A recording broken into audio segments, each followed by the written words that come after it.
But let's get started with this story from Shelby and Ford.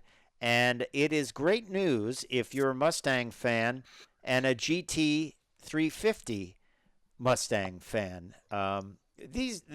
GT350, the G3 500 are both great vehicles. I had an opportunity to drive the 500 on the track, and it was docile enough to drive around on the street, but a real performer. So we should dig in Hmm.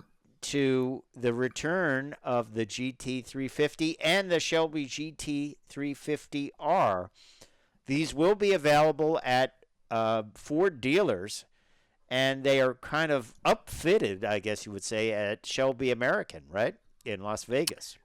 Very much, very much. And the original GT350, 60 years ago, That's crazy. really blew out on the motorsports tracks. They were super good competitors, based on the Mustang with a few modifications, and people loved them. And good luck buying one today. Yeah. It, I mean, you can find them and you will pay for them dearly. This is modern in every single way. It's got a 5-liter engine, but don't let that turn you off because it puts out 810, count 'em, horsepower. Yeah, that is, I believe, a 3 liter Yeah, supercharger. supercharger. Yeah, the supercharger's bigger than most engines in today's cars. Now, the good news is Wow. if you just like the looks but don't want all that horse pressure, you can get the 480 horsepower engine that you would find in a GT, without going for the supercharger. But boy, oh boy, you do have to get the manual for the supercharger. I guess that means the automatic won't hold up behind It it. just can't handle the load. I'd get it without the supercharger, just for practical purposes. I mean, first of all, 400 horsepower is plenty, It's 480 even. It's not. It's almost five. and 480 is plentier. Uh, and the original 65s were around 305 horsepower. They were just slightly tweaked up Ford 289 hypo engines. What did they get on them? Do you remember? Different heads and different intake. Yeah, I mean the hypo engine was 271 horsepower with a 4 barrel. The Shelby ran them up to 305, 306, just with slightly more cam, some amount of porting and polishing. Not a whole lot of stuff, but enough to give you just more a little extra. Oh, and a lightened flywheel and all that stuff. Yeah. They also will sell you a GT350R, which um, is a harder version of this, which would be more of a track car. I guess it could Right. be used on the street. Um, it It's is street street legal. legal. Yeah. Oh, 830 horsepower. That yeah. will only be available with the 6-speed manual. I believe the 810 is available with the automatic, but the 830 plus one R is only with a 6-speed manual. Um, Yeah, I would never buy the R as my street car mm, because the first, well, there is no suspension. It's, right.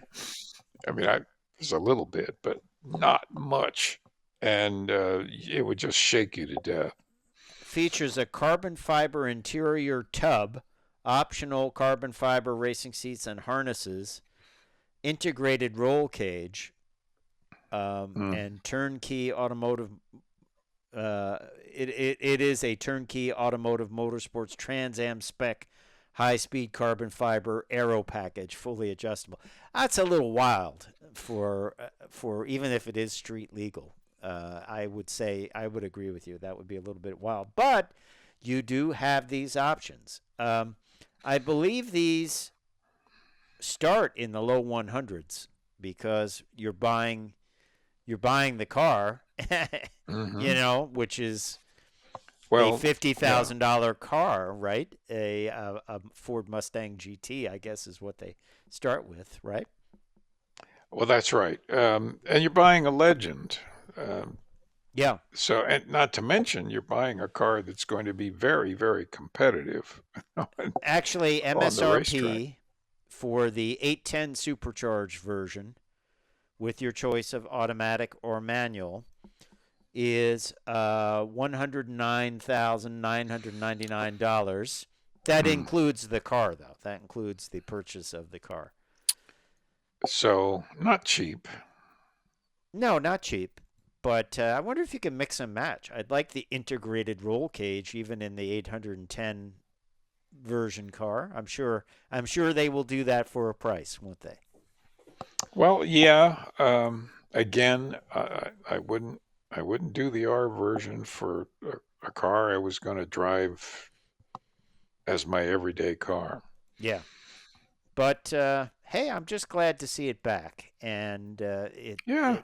I've driven, as I said, the GT 500 on the track, and I thought that it was a completely streetable car. It had no back seat in it, the one I drove, but it was certainly fine. It wasn't too radical. It didn't ride like a tank, and it sure was fast.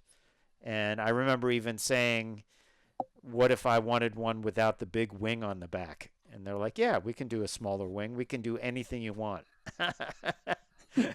Because it's like, As I don't long as like the big wing. I'm not on a top fuel car. You know what I That's mean? right. As long as you keep the tap open on the money machine, We'll build it any way you like. anything you want. Yeah, I said, okay, just give me a regular spoiler in the back, not that big one. But hey, to each his own.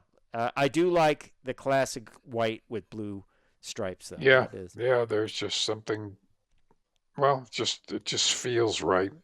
yeah, go fast stripes. That's what they're called, right? Yep.